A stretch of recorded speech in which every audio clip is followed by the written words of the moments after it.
நீங்க அடிக்கடி தோல்வி அடைகிறீர்களா? நான் எதுக்கு இப்படி தோற்று போறேன், எல்லாரும் ஜெயிக்கிறாங்களே, என்ன மட்டும் எதுக்கு ஆண்டவரே இப்படி அடிக்கடி தோற்று போக பண்றீங்க அப்படின்னு யாராவது கேக்குறீங்களா? நீங்க பயப்படாதீங்க.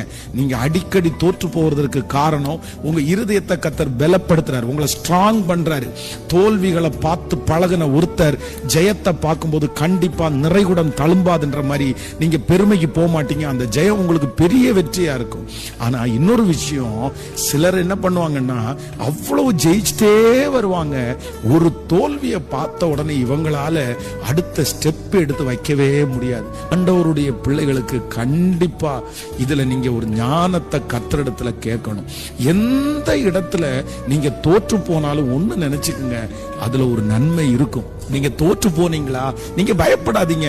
உங்களை ஜெயிக்க பண்றதுக்கு ஆண்டவர் வல்லவரா இருக்கிறார். வேதம் சொல்லுகிறது, நீதிமான் 7 தரம் விழுந்தாரும் 7 times நீங்க ஃபெயிலியர்